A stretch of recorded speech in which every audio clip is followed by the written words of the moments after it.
So I'm Cynthia, and I'm the host of the reality series CPS the Horror Stories.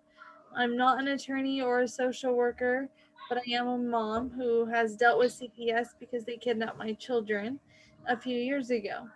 After 2 years of fighting, I did get my kids back, but that doesn't mean we don't still deal with the struggles of the corruption, trauma, and devastation that CPS causes when they're in your life. Mm-hmm. Sorry, I have the hiccups. It's okay. So, can you go ahead and introduce yourself? Tell me where you're from and a little bit about you. So I'm Dominique. My last name is actually Mallard. Paris comes from my boyfriend. I live in Denver, Colorado.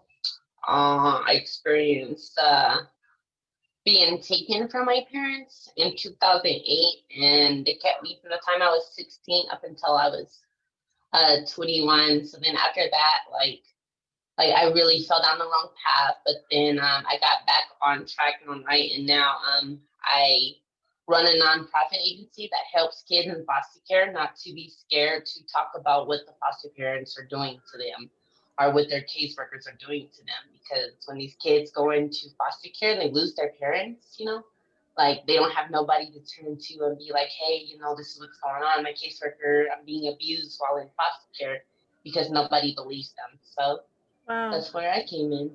Well, I'm excited to hear all about that. Like, really excited. But I want to start with your story first.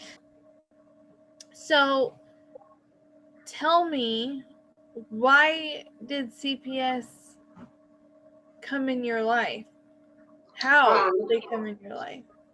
So originally CPS came into my life because I was a bad kid, and my parents just couldn't control me. And then so I was doing a lot of work with them. And then one day I went to school with a black guy. Like, granted, yeah, my dad probably shouldn't have did that, you know. But I went to school with a black guy, which caused me and my little brother to be removed from the home because I had gotten in trouble and I was like back talking my dad and was just doing the most. So he smacked me, but then he left a bruise on me. So that caused the CPS to come in and remove me and my little brother. And then when they did that, we were first placed with family. So I went to my auntie and my brother went with my sister. And then about a month later, CPS came in and they were trying to say that my family had too many secrets, or, they didn't speak about each other. So they felt that they were being snaky. So then they took us, and then that's when they placed me in foster home, and they placed my little brother in the foster home. And we've been separated ever since. Tell me, you said that they had a hard time controlling you. I think that the word that you used. My parents or CPS? Yeah, your parents. Yeah. Why? What was going on, if you don't mind? I was just doing like typical normal teenage behavior. Like, I was ditching class, but I would only ditch math class, and I don't think nobody's never really paid attention to that. Like, when I ditched class, it wasn't just because I wanted to go smoke some weed. It just was because I hated math class, and that's the time that I chose to smoke at that time. So just like ditching, smoking, being a rebellious teen. Okay. So common things. Not that it's right, Right, that is right. Okay. And so your dad gave you a consequence. Yeah, he gave me a whooping. I got a whooping, and when I ran from him, because I used to get smacked with the belt. Like, he didn't beat me like they try to make it sound like, but my dad's form of discipline was with the belt. So when he whipped me, I ran from him, and when he went to swing the belt, I ran, and the belt hit me in the eye, which caused my black eye. So it's not like he just looked at me and like smacked me in the eye. I was getting a whooping, and I ran from him, and then caused the belt to hit me in the eye. I have a question. Looking back for you, what do you feel would be a good consequence for back talking? I don't know. I mean, I deal with back talking, and if I get back talk from like my stepkids or something, then I take their tablets, put them in the corner. They're not allowed to talk to each other. They're not allowed to talk to me unless it's an emergency. Right. Stuff like that. I don't think I would necessarily ever use physical force unless my daughter became a teenager and she wanted to step up to me. Then we can go there when that time comes. But I don't think I would just ever demonstrate physical force. I'm just wondering. I like to know what, because as an adult, I look back at some of my parents' disciplines or consequences, and I'm like, I don't know if I agree with that or not, So I was just wondering for you to look back what you thought would be a good consequence for that moment. So you went to school, I'm assuming. Is that what? Yeah. Somebody who reported it. My first period teacher. It was the Monday after the Super Bowl in 2008. So I won't forget that I went to school. The teacher pulled me out in the hallway. She asked me what happened. I told her that me and my little brother was playing jump rope and he accidentally hit me in the eye. Okay. And she didn't believe me because I wasn't like necessarily my first time coming to school with bruises on me. She didn't believe me because, she's met my little brother. My little brother was 4 at the time. So she was like, I don't think a 4-year-old has all that force. So she called social services, and then that's when social services came in and removed us that day. Oh, they did it that day? That very day. Do you happen to know if they had like a warrant or a protective order to be able to remove you? Yes.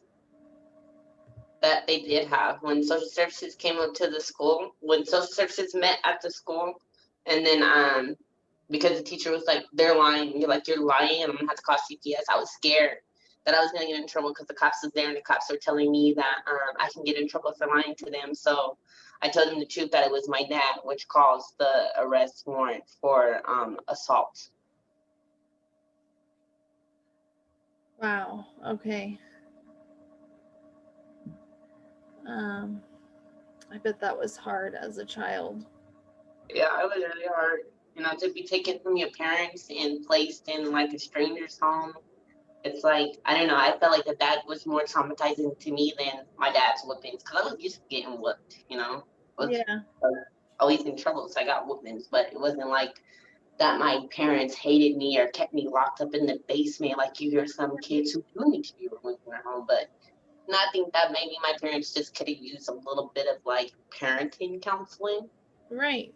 To help fix that, because, I had clothes on my back, I had food in my stomach, I could go outside and play. I was in ROTC, I was a cheerleader, I was in volleyball. Like, my parents kept up with all of that. It's just when I got in trouble is when I would get disciplined. But I know that was kind of hard because they used to tell me that I was crazy for thinking that way, because I used to say that my parents didn't abuse me because I didn't see it as abuse. But then, like, as an adult, I'm like, when I talk to my parents about it, I'm like, yeah, you should have probably did that. Right. But I still love them. They love me. Of course. How is your relationship with them now? It's good. It's good. It took me and my dad a little bit to get there because he was the one that caused that. And like, he used to always tell me it was my fault that I went into foster care. And it was my fault that he lost custody over my little brother. And I was like, well, I didn't know I was a kid. Like, I didn't do nothing. So now, like, we're able to talk about it and get over it. And I love my dad. Yeah. Wow. But so you were kind of blamed. Yeah. Because that was at the time, like, he was still drinking. Oh, okay. No. Oh. Sorry. So, okay, they take you that night or that day. Did your dad did he get arrested? Did he go to jail or anything? Yes, he was arrested and he did go to jail. My mom found him out like literally the next day. And then after that, that's when my dad had the dependency and neglect court. And he started doing his treatments and following the court's rules. so that way he can gain my little brother back, because they weren't too concerned about me because I was 16 at the time, but my little brother was 4, which that case is like totally like jacked up, like how they did my dad when it came to my little brother. So, out of curiosity, how old are you now, if you don't I'm mind? 29. 29? Mm-hmm. Okay. And your mom and dad, is it the same mom and dad for your brother as well, or no? Just the same dad. Okay, where's your mom? I just met my biological mom when I turned 18, so that was my stepmom, that I was my dad's wife, who I call mom. Okay. And so when CPS came, they took your brother too? Yes, they took us both. Okay. And dad got in trouble, well, consequence. And where did you go? You said you went with a family member. Yeah, I went with my uncle's ex-wife, so my like auntie, but my uncle's ex-wife, and then my little brother went with my sister. And then we were there for maybe about 3 weeks, and then it was like almost towards the end of February when the caseworker popped up at my auntie's house and said that I needed to pack my bags because I was going into a foster home, and that they felt like that my family had too many secrets, because my family were saying like they don't know what's going on, like they weren't exposing how CPS wanted them to do. How many siblings do you have? I have 6 sisters and 4 brothers. Whoa. Are they all older than you, except for They're your all brother? older than me. Okay. Except for my little brother. I was the baby until my little brother was born. Okay, so nobody else got removed because they were all older. Yeah, they were all older. My older siblings has always had their moms in their life. My little brother's mom passed away, and then I didn't know my mom at the time. Can I ask why you didn't know your mom? Because she was like out on drugs and stuff. Like I went into foster care when I was a baby too, but then my grandma got me, and then waited till my dad got out of prison when I was 4 years old, and then my dad got custody over me, and I've been with him. Wow, you have a crazy story. Yeah. Okay, so wow, that's crazy.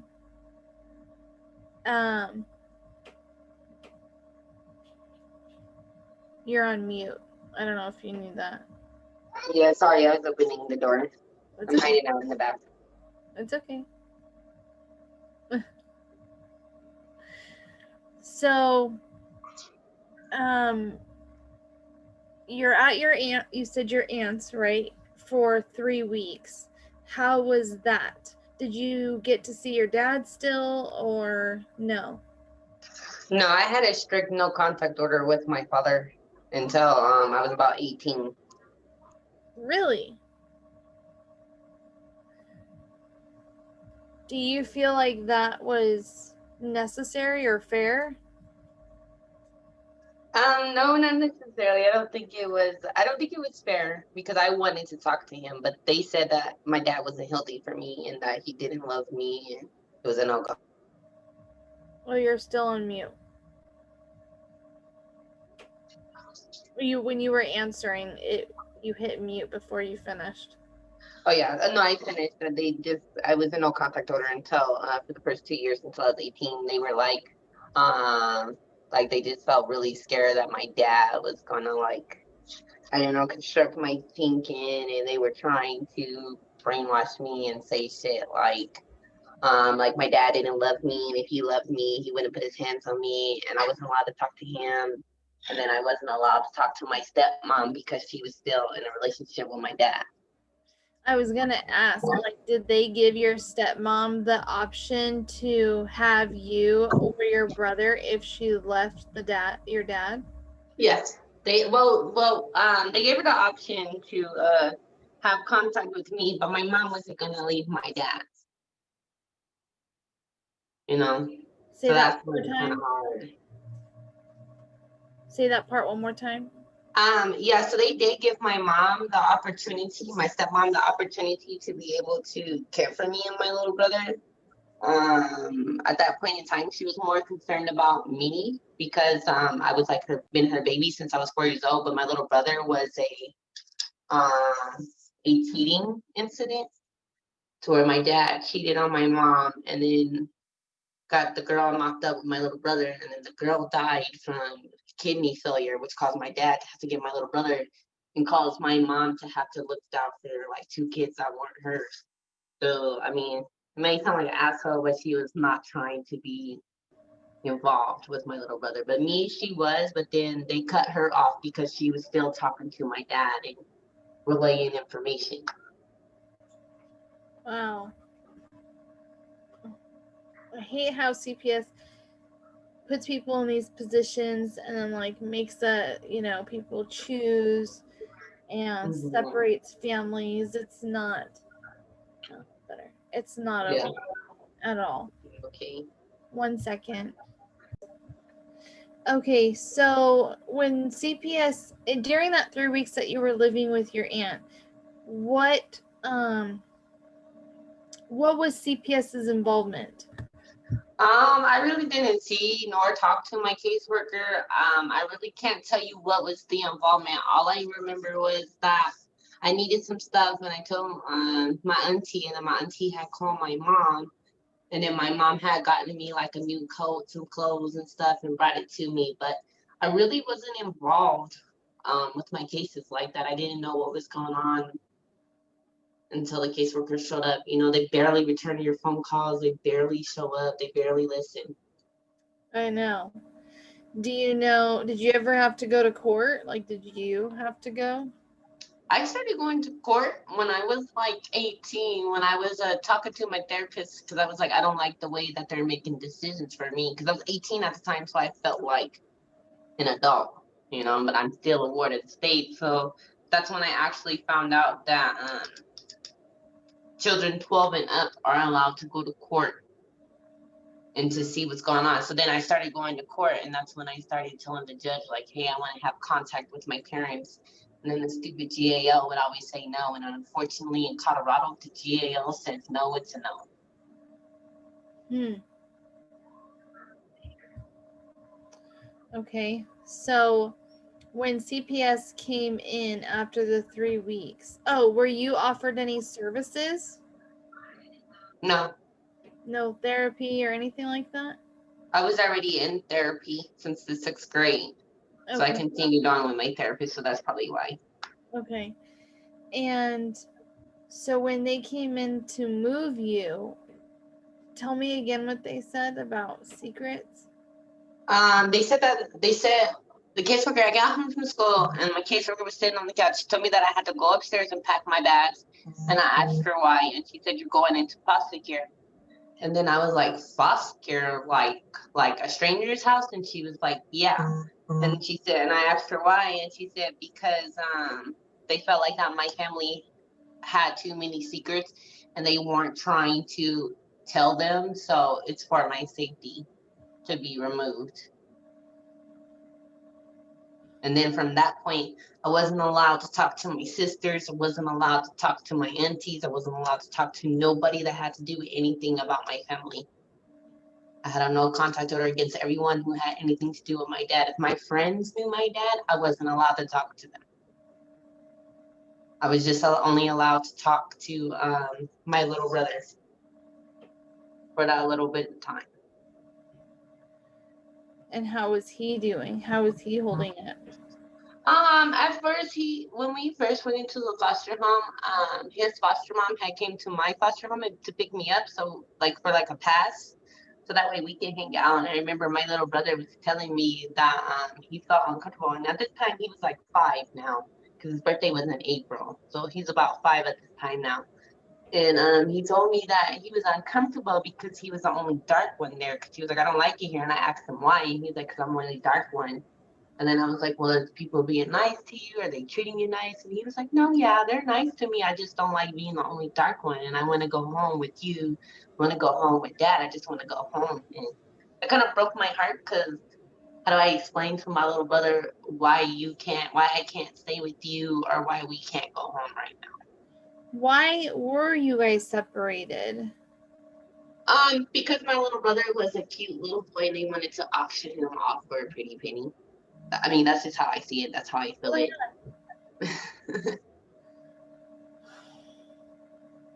I was allowed to see him. I was allowed to talk to him. And then one day I called his foster mom. It was my 18th birthday. I called his foster mom.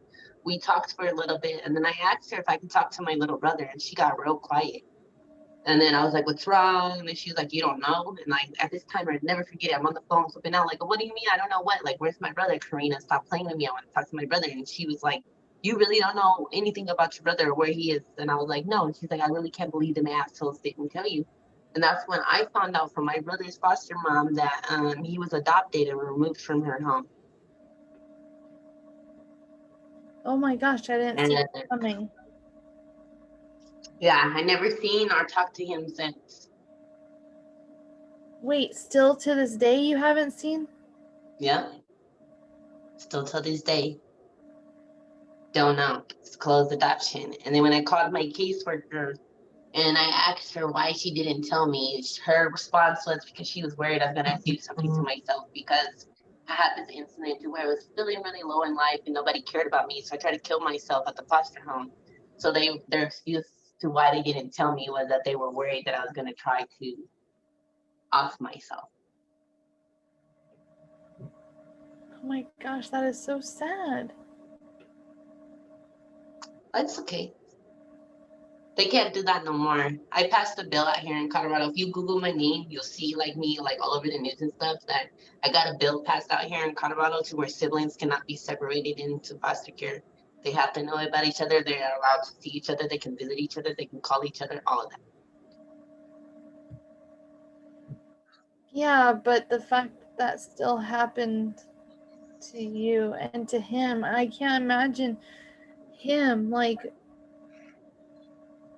you know, loving you so much and not knowing, you know, just all of a sudden his whole life just changed and his big sister is gone to him. You know what I mean?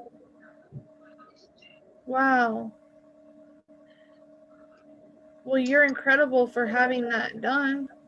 Thank you. I had to. I mean, it helped me heal. I mean, I'm still hurt about it, and I think I will always be hurt about it, but it does make me feel better to know that it can't happen to anyone else. That we got that changed, so that way it can't happen again. Do you think his name and stuff was changed? Yeah. How old would he be right now? He's 17. He'll be 18 April 23rd.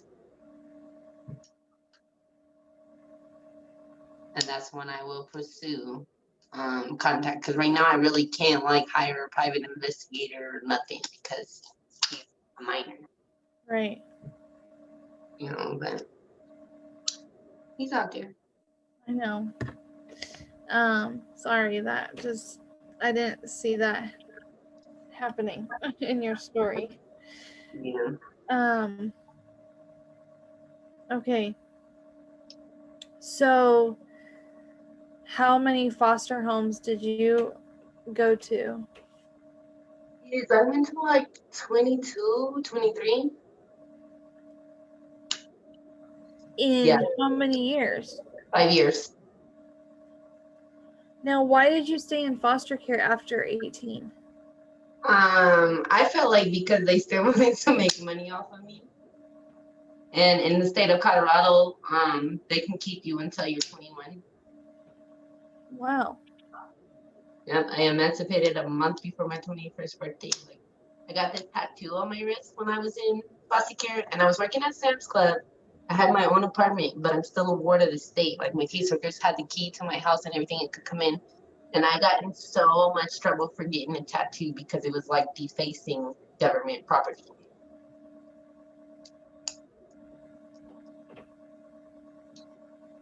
Yeah, they was really mad at me because I got a tattoo, or I couldn't dye my hair without their permission or nothing.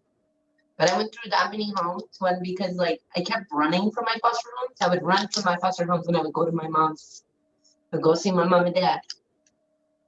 Because like, Really? at the end of the day, like those are my parents. I'm gonna love them. I don't care if my dad whooped my ass and I got a black eye. At the end of the day, that's my dad. And if anyone were to catch a bullet for me in this world, it would be my mom and it would be my dad, not you, not you guys. Yeah. I just got whooped. It's like, yeah, he shouldn't have whooped me the way he did, but at the same time, like we're not gonna sit here and deny the fact that my parents did not love me, you know, because they did. Right. Still till this day, my parents are in their 70s and they'll still smack somebody for me. No, so, and then I had this foster mom. This foster mom, she used to keep locks on her refrigerator. And we had certain times where we could eat. We ate at 8 o'clock, 12 o'clock, and 6 o'clock. And there was no snacks in between. She made us eat from the same plate. Like, but you know, like, I don't know if you've ever been to jail. I heard stories about jail, but like you got your plate and your cup and your fork. That's what we had. I had the same cup, the same plate, like I was like nasty or something. And then me and the girls would have to share clothes. So it's like, it's not like that we had something that were specifically ours. We would share clothes. And then like if somebody left her house, we would have to leave those clothes there for the next kids. And then there was this foster home that I was in when I was in Colorado Springs. I was only there for 3 days. But the foster dad used to try to come into the room and do stuff to the girls at night. And then you tell your caseworker, and then your caseworker doesn't believe you because you're a liar. And then so, like, what do? You're stuck out in this house with these perverted ass parents who wants to watch you guys do stuff to them and to each other.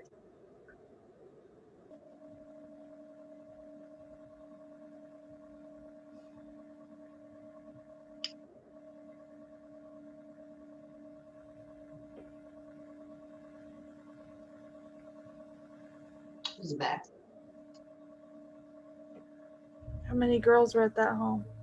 It was me and this one girl in our and that we shared a room, and Ivy was in her own room. So there was like 3 of us At one time. mm-hmm. As a foster parent. It's like I had this foster parent who used to teach you how to hijack cars and to steal it for them. So it's like you removed me from my mom and dad where I was actually safe and put me in a predicament that I wasn't safe, because out of all the foster homes, it's still till this day, I would have been like, I was better off at home. I didn't care if my parents had a drinking problem, but when it's go home.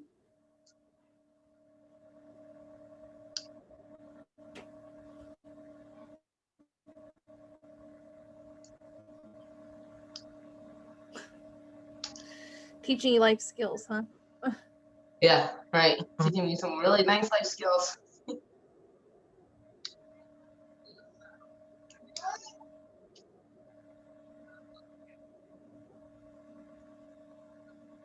Man, I can't.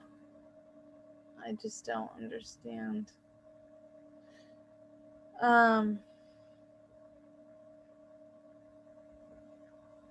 What else? We can, well, when the adoption process came for my dad, and my dad lost rights over my little brother, and they adopted him. I want to say about a month later, the GAL that did all of that, she lost her license because she messed up a family, and a family was able to prove it. So then when we have found out about that, you know, my dad had went ahead and pursued charges against the same worker, and he won. So then my point was that if this worker was found as, if this GAL was found as incapable of doing her job, then I felt like that my dad should have gotten another opportunity to fight for getting his son back, but they didn't even do that for him. You know, like CPS is just jacked up. They just want your money and your kids, and they don't work unless they have your kids. And each kid, like, I don't know about like where you are, but the foster parenting out here goes about $1,500 each kid. Yeah. And it's like, that's a lot of money. If you have 3 kids, you're looking at what, like $4,500 a month. And then imagine all the people that just are grimy and they just want to get that check. Yep. Or they just want to come in and take your kids. Because CPS did try me. They tried me in February, but they didn't win that one. What do you mean they tried you?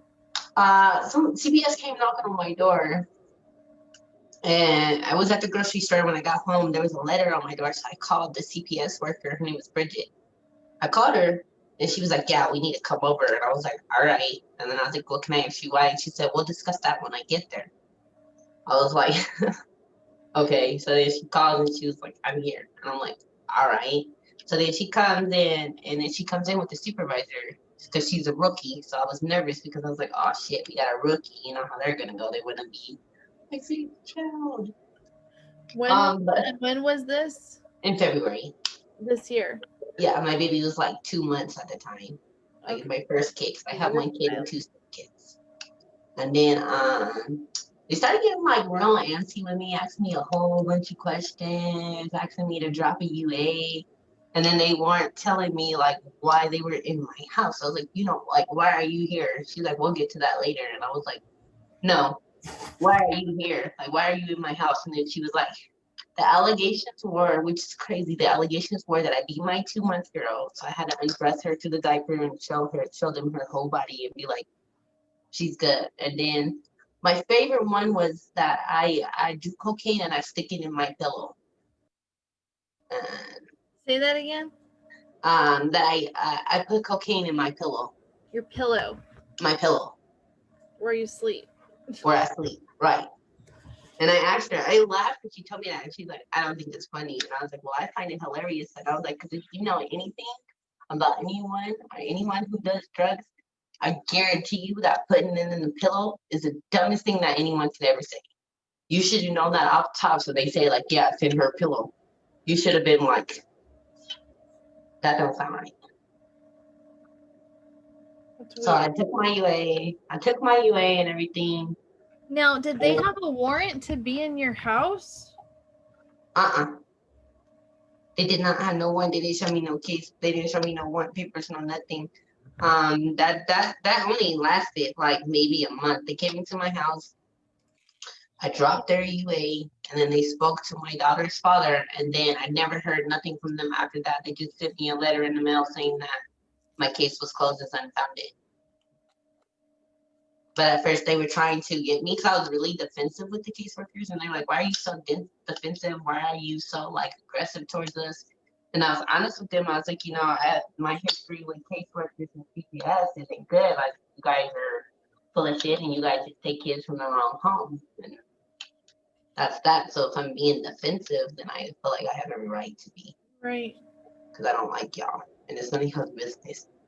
That's also like what scares me is that like, usually when you go into CPS, I feel like that you're going to be watched. CPS is going to be like, oh, she was in CPS. She must be a horrible mom. Let's go get her kid. And my daughter's beautiful. It's like the pretty kids go for the most. I want to see your daughter. She's right here by the door.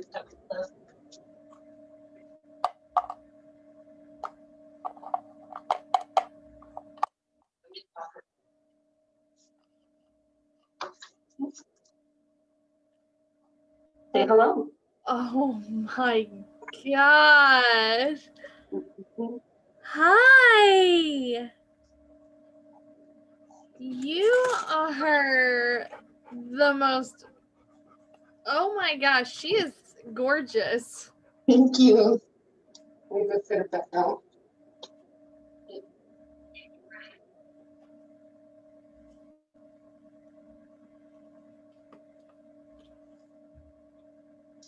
Thank you. Oh my gosh, she's beautiful. Thank you.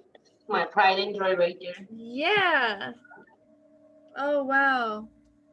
Yeah, I would be worried too. Oh yeah, and that's my first baby, so I was like, I couldn't even enjoy my baby for 2 months before they came knocking at my door.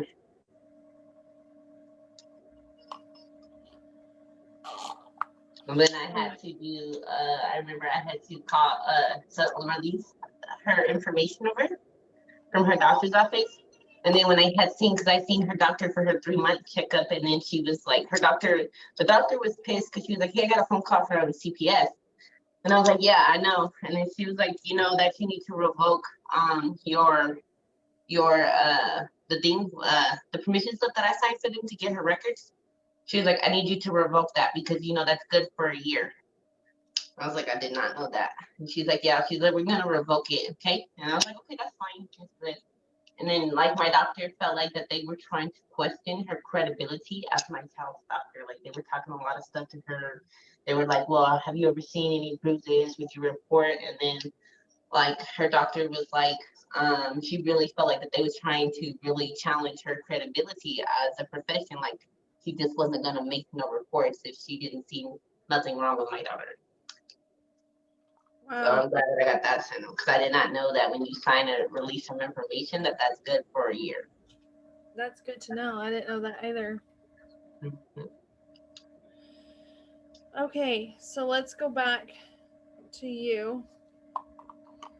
So what would you say of all those homes, what's your worst story that you have, whether it's about you or something you witnessed with another child? Really, I mean, majority of all of them were like pretty horrible, like with the locks in the refrigerator, not being able to eat when you wanted to. The same foster mom, her name was Miss Brown, like we weren't allowed to go outside, we weren't allowed to talk to no one, we weren't allowed to do like after school activities, we just had to stay inside. And then she forced us to go to church. She forced us to wear dresses. Like there was this one girl, I'll never forget, she was a stud, but she wanted to be a boy. But then the foster mom would still like make her wear dresses and curl her hair. That's just like that right there is torture because if I don't want to wear a dress, I shouldn't have to. If I feel the need that I do not want to go to a Jehovah's Witness church because I'm a Christian, I should have that opportunity, you know?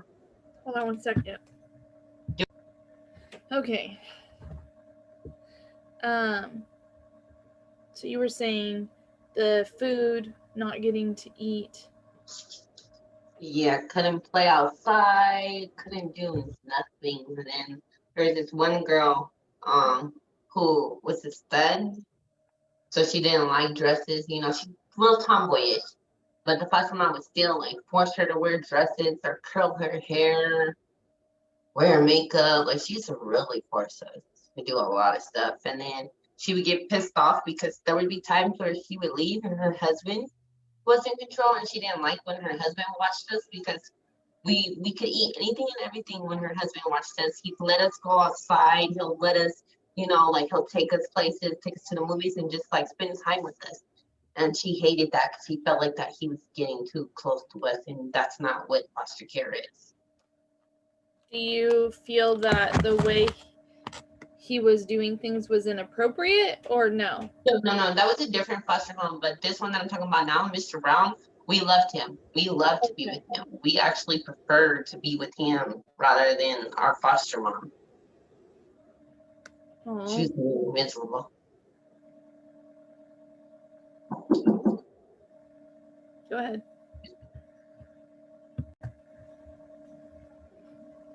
So what other negative things in foster care would you say that you were exposed to? Definitely the most traumatic was the separation from my little brother. I still suffer with till today. Just the foster dads trying to mess with you at night and you telling your caseworker and nobody believing you because you're the child. The fact that I couldn't speak or talk to my parents was really, really horrible. Just CPS in general, it's like just horrible. Everything about it was horrible. Did you ever experience them, like your foster parents, I don't feel like selling you or any of the females or males?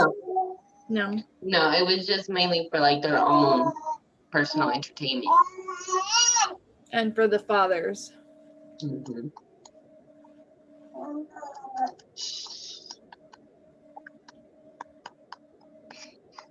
I've heard from some of the females that they would be used and like sold. Mm-hmm. I've heard that too. It's bad.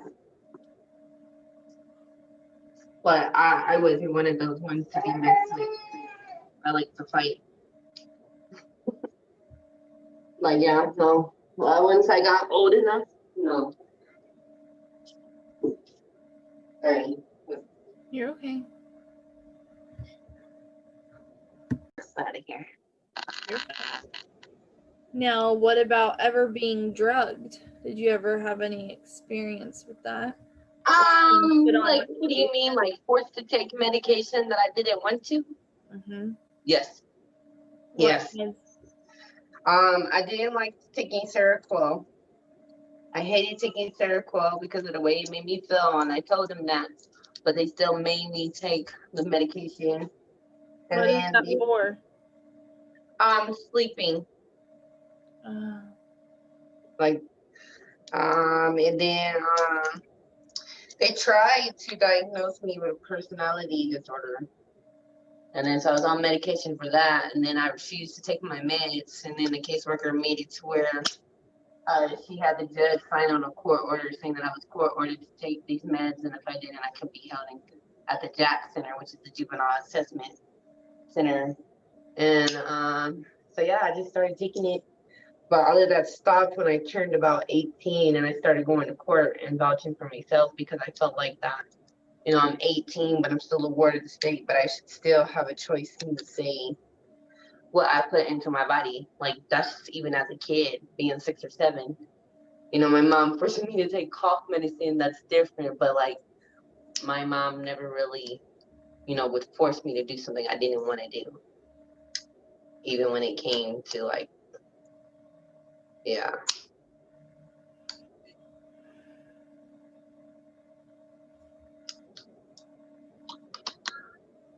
My daughter was drugged. I'm so sorry. Yeah. So that's why I'm familiar with all of these things. That's scary too. And to you to hear that about what happens to your baby when they go, it's like, no, because that would never happen at your house, I bet. Right. Mm-mm.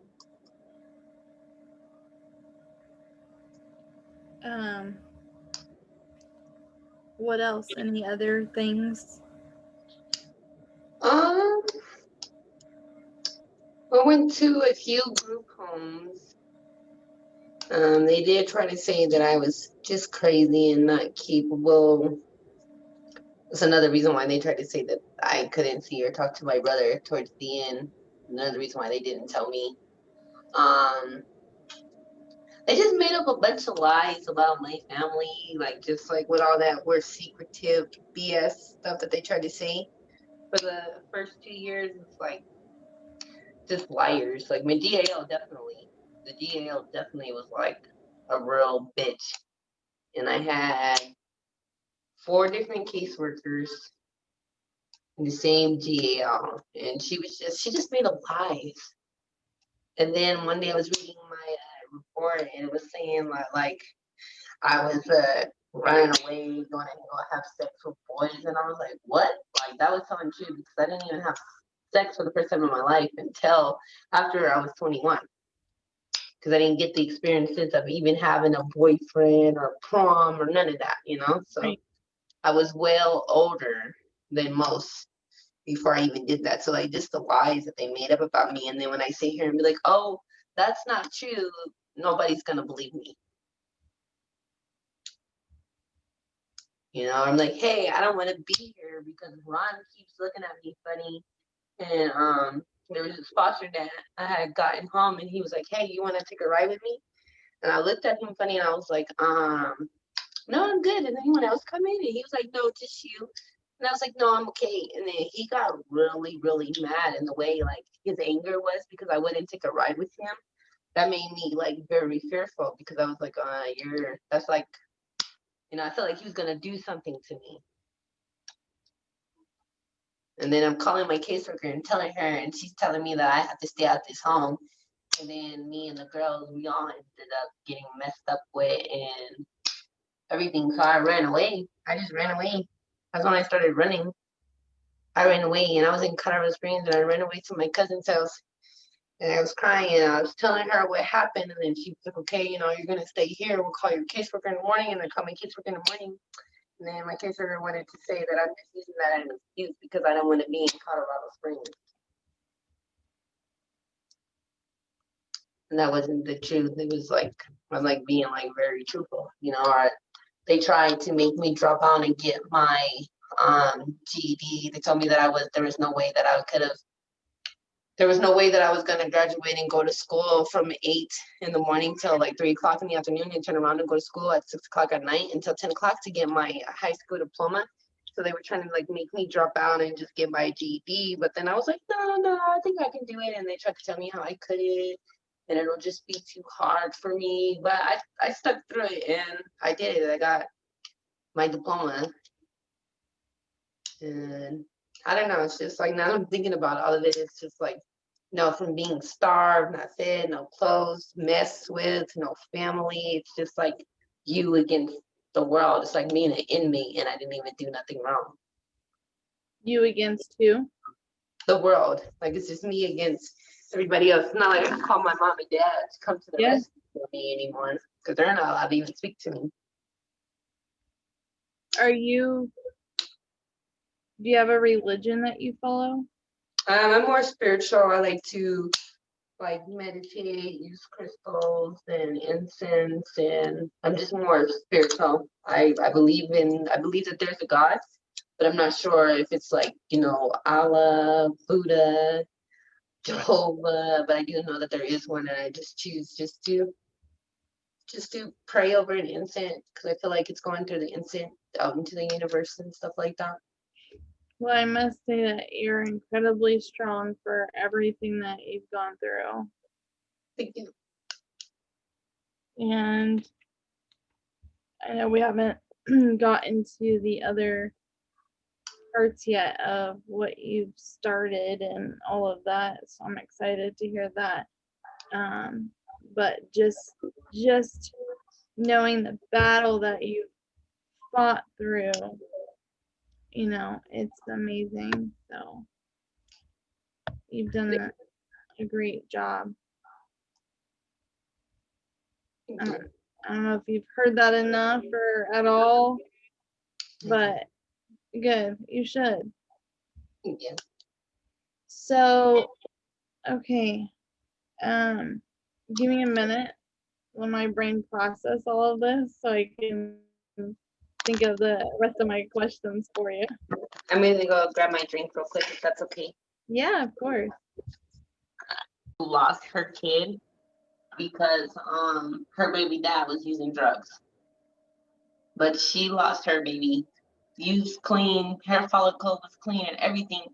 But she wasn't allowed to get her daughter back because she had said that she said that if she would have known, she would have never voiced it to them. But she was like, I would never keep my daughter away from her dad. That's her dad. And that they felt like that was bad parenting because he was on drugs. Like, yeah, granted, he's on drugs. He does drugs. But at the same time, we're not going to deny the fact that this man doesn't care about his child. Like, he's not capable of taking care of her, but the mom is taking care of her. So why is that any of you guys' business?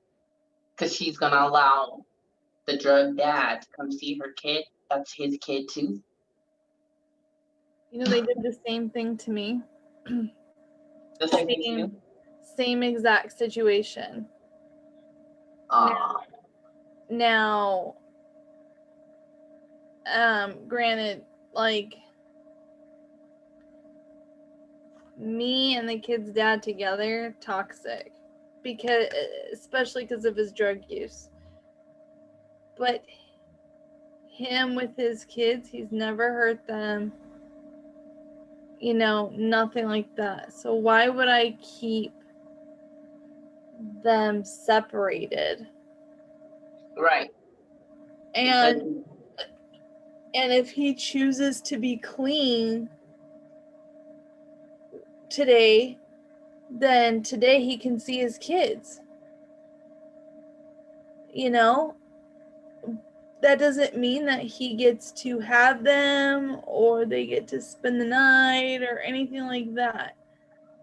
But when he is doing good, which is always off and on, you never know when it is. Right. I'm the one who supervises the visits. Then what does it matter? Mm-hmm. So they did not like that about my end either. Yeah, that's the dumbest thing ever to me. Like, what? Yeah. They act like you're just gonna let your kid just go off with this person. Like, no, that's not how it happens. They Right. sit right here in the living room and talk to each other and play with each other. Exactly. He was not allowed to take her anywhere. He wasn't. You know? Can't drive them anywhere. Same. And the one time that she did allow him to go with her was he's going to a therapy, and he asked if Mia can go with him. You know, she was like, yeah, sure, you know, because therapy was right around the corner. And this stupid, so stupid, he goes into the therapist, tells the therapist how high he is while he has his child and how he's been doing this and that. He's been smoking, he's been shooting, like why he has his child with him, which caused her to get involved because that's her kid. And then she was like, well, I'm not going to keep him away from her. And then they're like, that's bad parenting. It's crazy.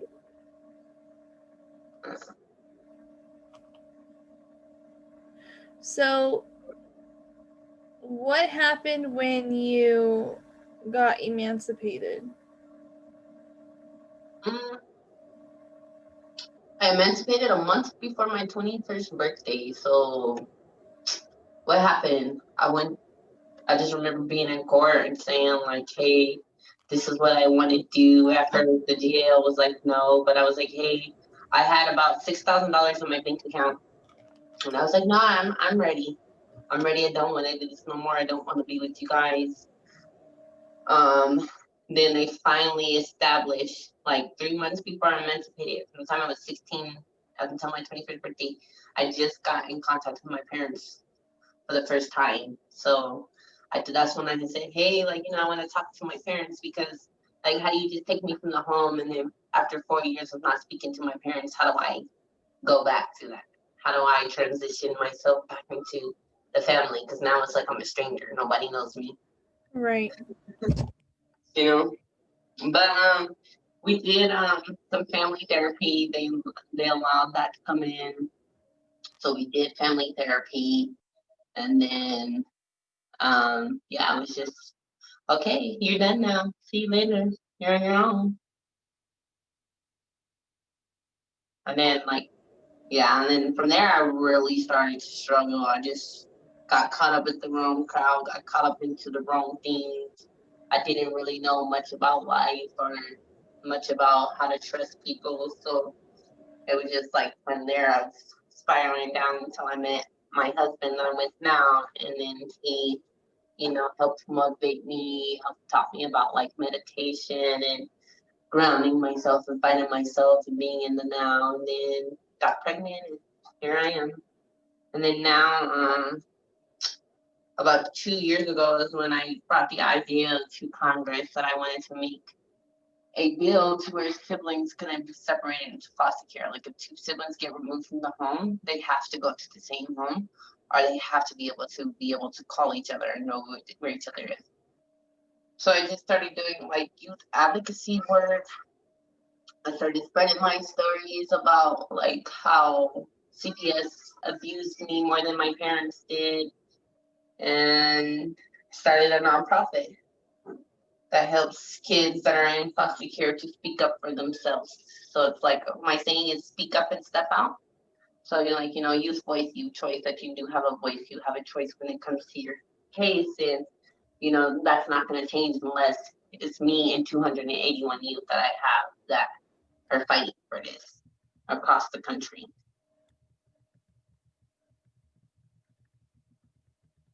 And how I want to look up your organization really fast. What is it called? It's called CARES. It's on Facebook right now. I'm still in the process of building a website. I just got it approved by the Secretary of State of Colorado. But it's Okay. called CARES, but it's abbreviated. So it stands for Children Advocacy Resource Educational Services. So is there periods after each letter? Mm-hmm. Okay.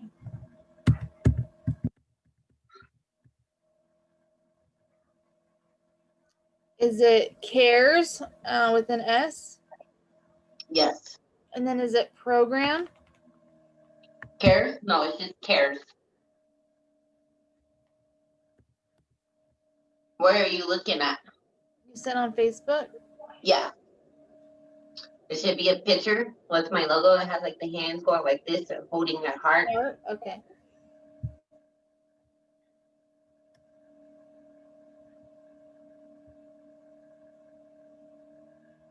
Karina's actually my foster. That was my little brother's foster mom. Happy to have her.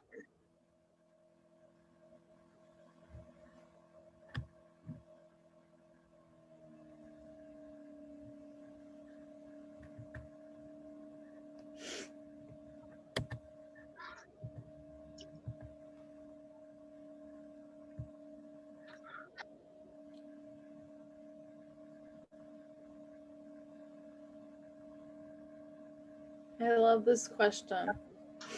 Can you be the person for the youth that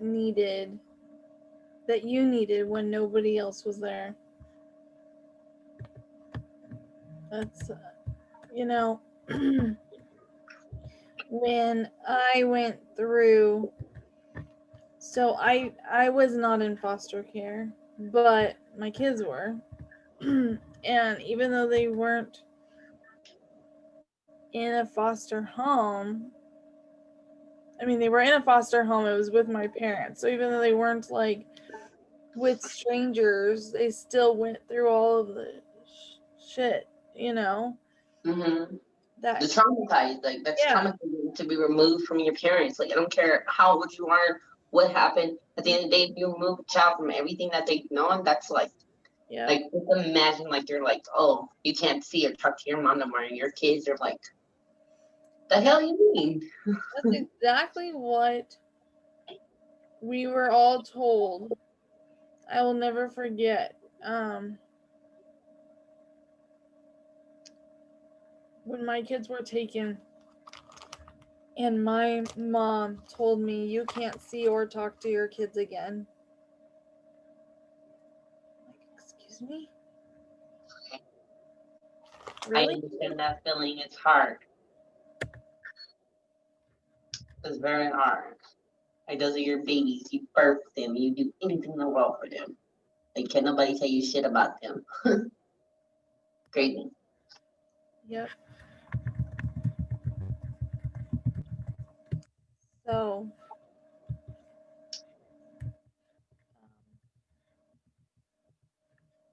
yeah, I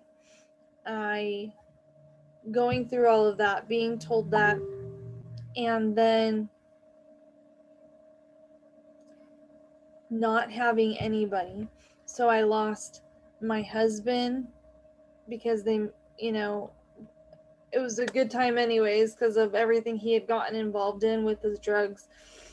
So we went through a divorce, lost my home, lost my kids, my health went down the drain, lost my parents, because obviously they kidnapped my kids.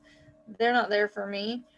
I had one sibling, which was so far up my mom's butt, they couldn't, you couldn't tell where my mom ended and my brother began. So yeah, I lost everything at once. Was homeless, literally homeless. And everybody either turned their back on me or, just turned their eyes. They didn't want to see any of it. Mm. That's hard. Yeah. Very hard. Yeah. So now I do this because I want to help families who are going through what I went through to just know that there are, you can still, believe it or not, survive even if you feel like you have no air left to be able to do so.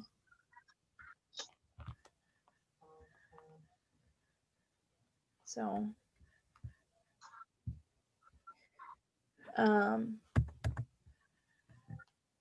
okay, so I'm looking at your page here. Let's see. When did this start?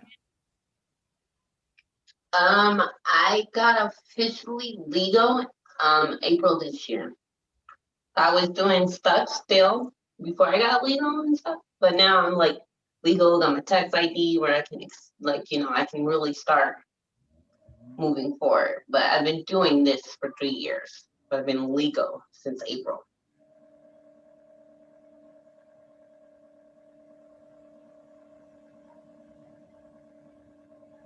Did you freeze up on me? No, I'm here. I'm reading. I'm reading your things on your page.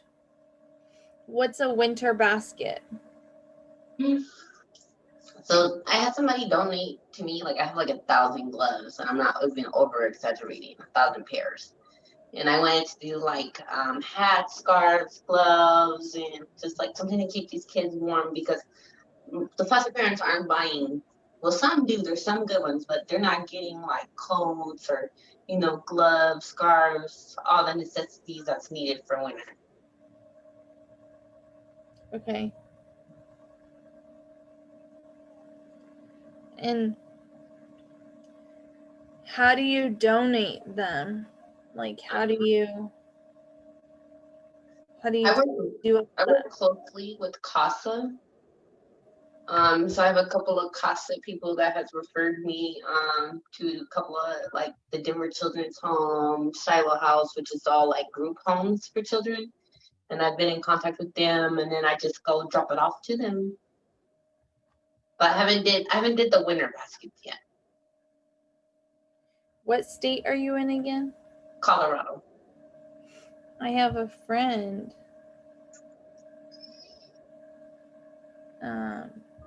who's in Colorado, and she started a page also. Not like yours, it's different. It's called CPS Reform in Colorado. Have you heard of that? I haven't. I will like connect you guys because I think that you guys would be good together. Yes. And maybe be able to help each other out because you're both in the same state. Where are you? California? I'm in California. So do you know about Foster Youth in Action? What is it? Foster Youth in Action. Foster what? Foster Youth in Action.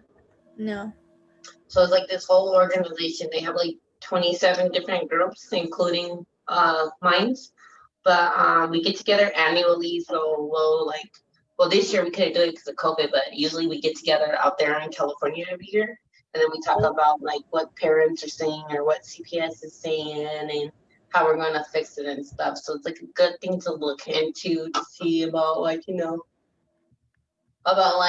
because I know that like all of they have different programs, like they have the trides there, but they don't have nothing that works with let's help parents keep their kids, or let's talk about the experience that the parents have. It's just mainly focused on like the children, but I think that would be a good connection for you because yours is different. You're actually for the parents and like one of the parent stories and how do we change CPS for the parents versus like where mine is how do we change foster care. Well, and I don't know if you know, but my daughter, the one that you met, actually interviews the children like you who've been kidnapped. So wow. she has her own show. That's cute. That's adorable. I'm gonna check her out. Yeah.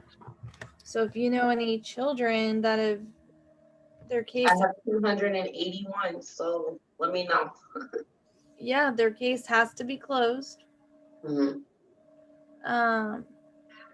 But if they want to be interviewed and share, because it helps.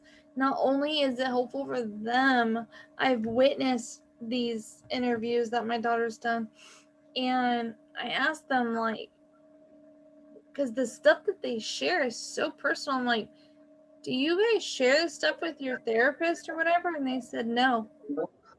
I said, why? They said a couple of reasons. Number one, we can't trust them. Because I'll report to your caseworker. Number two, they have no understanding. There's no, so, talking to another child, and most of them, because she's only 10, she definitely is mentally more mature than that. Yeah. I wouldn't have guessed 10. I thought she was at least a teenager. Yeah, no. She acts like it. But, I forgot what I was gonna say.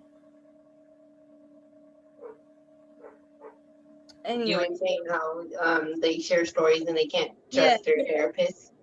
And yeah, they can't trust, but also that there isn't the understanding in how she understands because she's gone through it. So it's amazing getting to witness them communicate their horror story of what they've gone through. So yeah, if you have other kids that Is it okay if I can like refer because I have a page that I do like a lot of advertising about CPS, but on TikTok, like that's my channel on TikTok. But I ran into like some really parents who just have like the most heartbreaking stories about how they lost their kids or this and that. And I would love to like send them your page so they can reach out to you. There's one girl that I really love to share with you. I would love that. I want to find you on there. On TikTok? Yeah. This little girl came into my work a couple days ago. Okay, what's your TikTok name or page? It's Miss Paris D. Say it again. Miss Paris D. MISS P. MRS. Oh, MRS. MRS P. E. PARIS. Yeah, Miss Paris D. Miss Paris, and then what was it? D for Dominique. Okay. Gotcha. No, I can see your cute little princess. Thank you. And you said this you use this platform for the kids or something? Yeah, well, I use this platform just to spread awareness.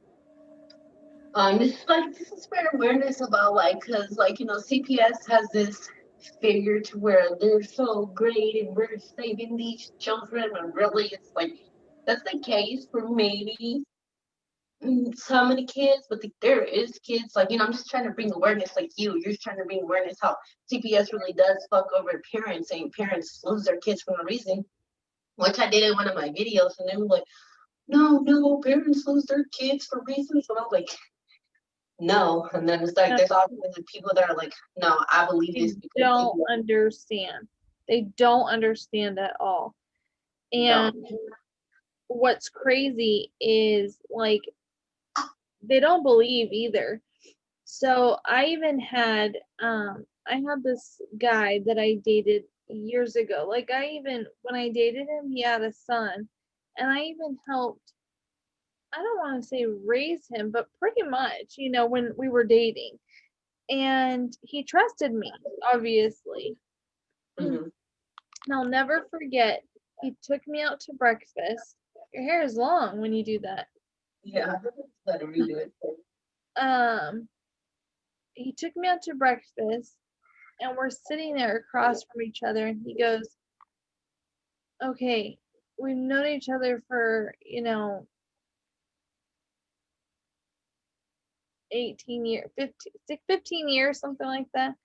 And he said, you can tell me. I said, tell you what?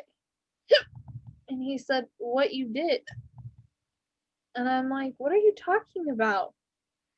And he said, come on, Cynthia, CPS doesn't just take your kids away for no reason. You had to have done something. He said, I know you're a good mom, but sometimes we all lose it.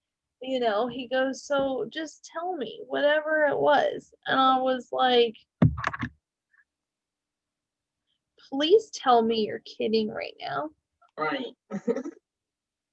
And he goes, I'm an officer. I'm like, I'm aware of what you do for work. He goes, we help CPS. He goes, we don't just take kids away for no reason, and we don't take them away from good parents when they haven't done anything. Yeah, you do. I was like, you are just as corrupt as them if you don't know better. Yeah. So, yeah. That's just like saying that all policemen are good, and if they're doing something, they're doing it because it's needed. And it's like, no, like just like the courts and everyone else in this world, CPS can be corrupt. yep. The whole court system, police, not all police are corrupt. I get that. I know that. But there's police officers who, like, not even like with the shootings, but they'll plant evidence on you or stuff. And I'm a firm believer in that. Yes, they do. Like, come on, now the police does it. What makes you think that the judges in CPS, the CPS, judges, police is all in the same category to me? Yes, they are corrupt, all of them. That's why, like, my dad likes to call the public defenders public pretenders. Yeah. Wow. Well, okay, let's talk a little bit more about your organization and who specifically do you help? How do you help them, and how are you advertising? So Children Advocacy Resource Education Services, and my program is actually designed to help parents and youth. So I have my friend who lost her kid. I believe that we are experts, so we have more power than someone who goes to school for it versus someone who's actually like we're the people that they like to train, that they train for.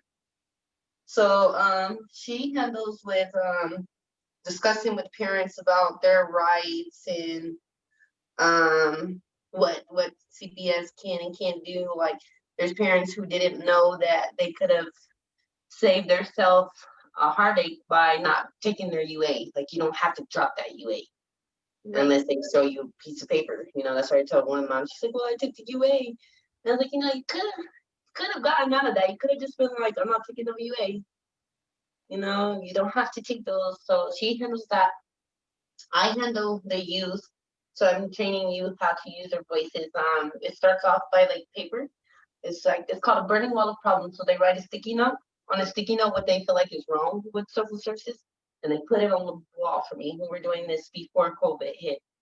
They put it on the wall. That way they can share what they feel is wrong, but anonymously. It won't get traced back to them. I would never say like, hey, Sarah said this, I'll never say that.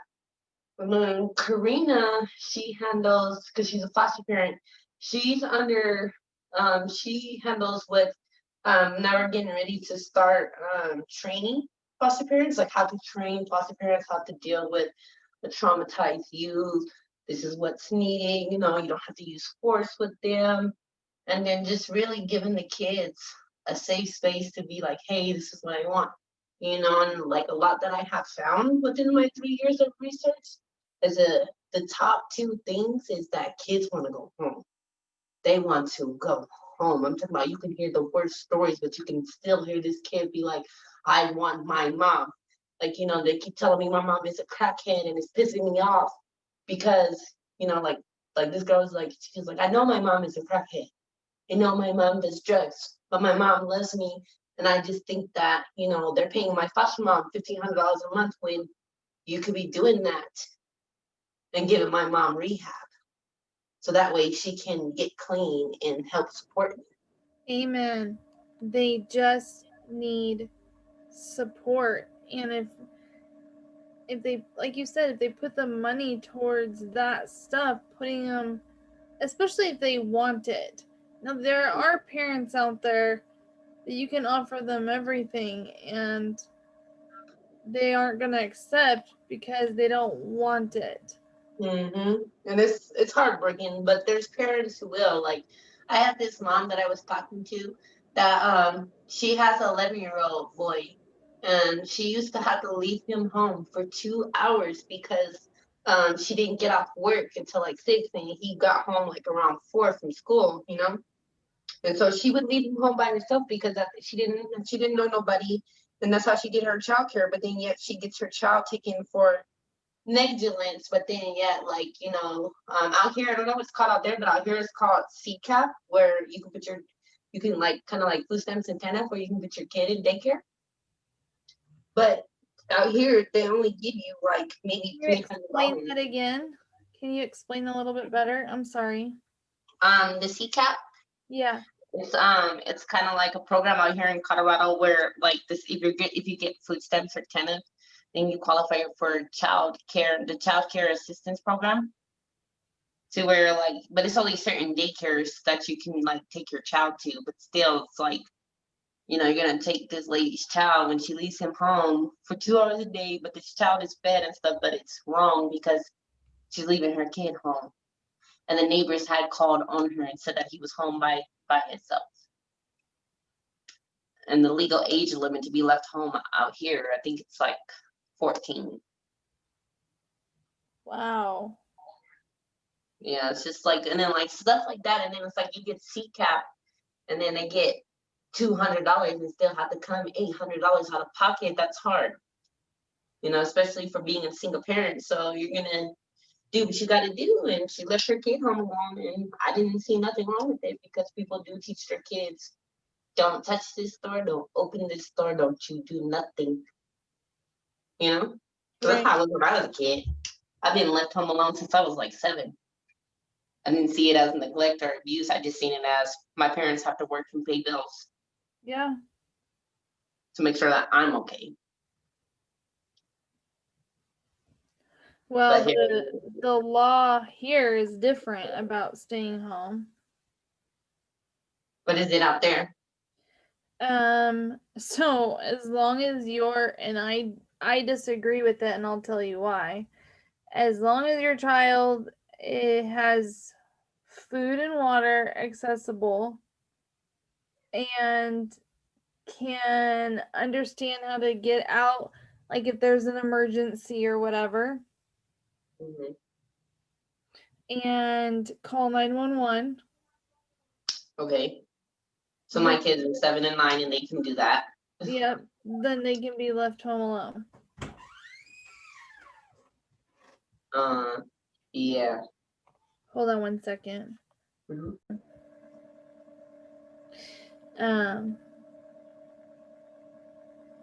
So anyways, the reason that I don't agree with my laws out here, or not my laws, but the laws out here, is I've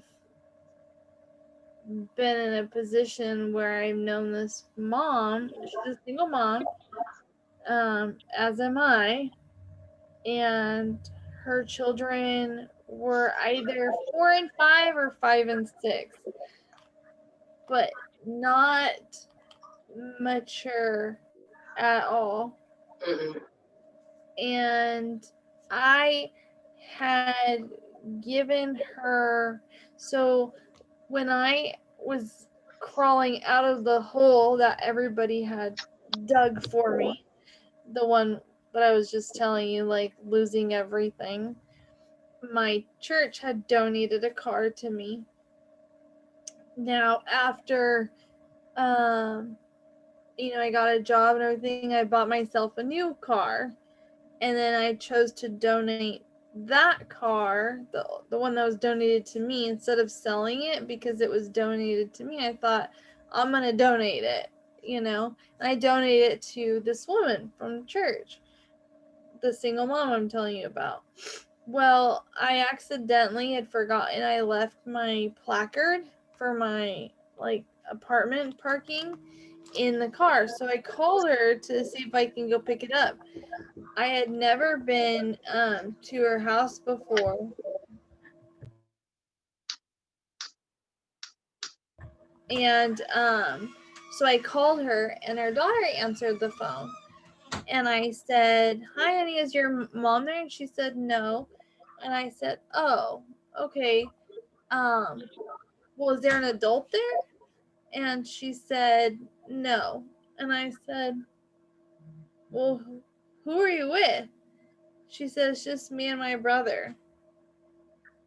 I said, "Well, where's your mom? Maybe she stepped out or whatever."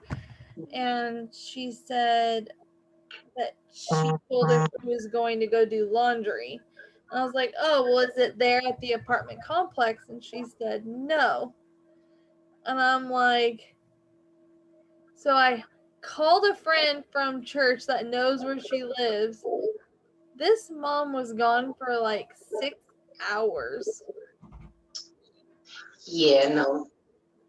And when I called the cops, because it ended up happening again, when I called the police just to ask, I went to the mom first because I'm not one especially that wants to get other people involved knowing what happens. So I went to the mom and I was like, "Look, I'm a single mom too." Get your book, baby. You just, is it over there on the floor? Go look over there on the floor. Okay. I said, "I understand what it's like to not have any help or, I said, so please let me be here for you. I said, but don't put me in a position where I know your kids are by themselves and need help and don't have any, And the next week, I don't even think it was a whole week, she did it again where the kids were in a dangerous position, having to walk. Anyways, so I called the police anonymously just to ask them what the laws are on that. And that's what I found out that the law is. So technically she wasn't doing anything wrong. But yeah, that's like horrible.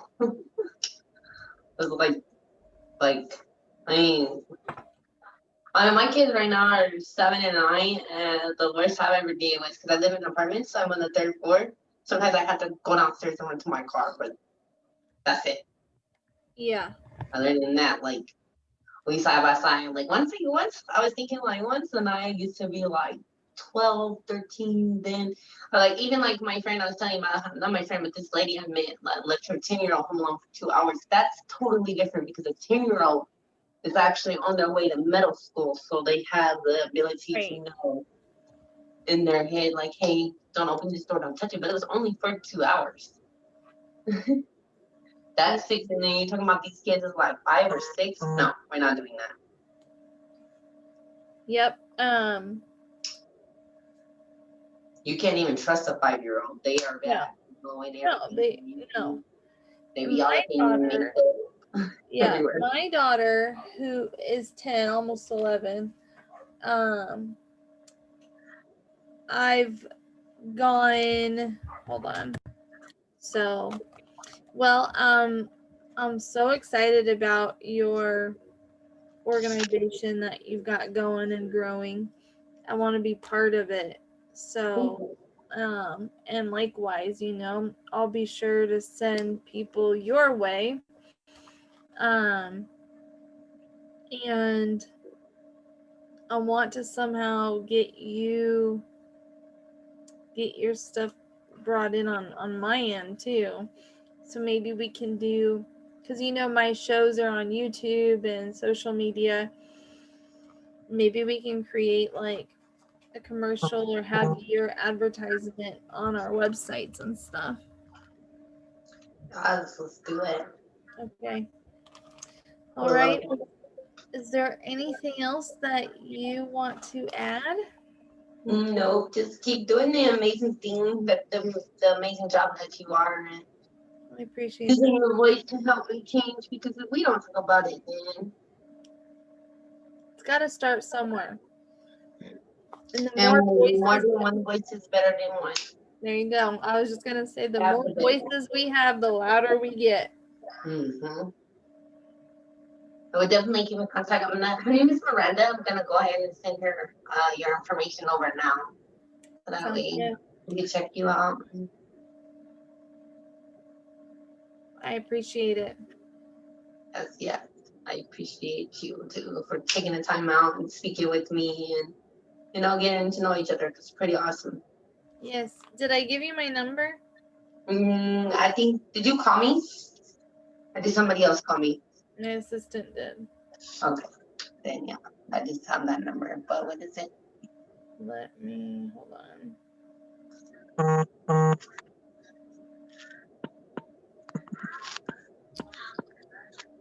626 Mm-hmm.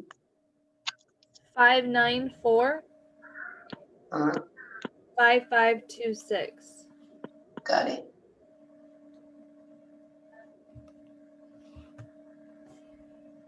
All right, I got it. So text me, and that way I have your number.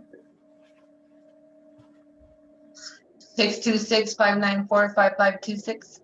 I think so. Let me look again. Hold on. Say it again. Sorry, let me go back to it. 626-594-5526. Yes. Are you calling me right now? I did press the call button so I can save you, but I just texted you my name. Okay. Got it. All right. Alrighty. I hope you have an amazing day. You too. Likewise, we shall be in contact soon. Okay. You enjoy your kids. Thank you, you too. Your daughter is beautiful. Thank you. I hope your daughter kills the Harley Quinn because she looked real good. She looked better than I did on Halloween. Thank you. All right. Bye.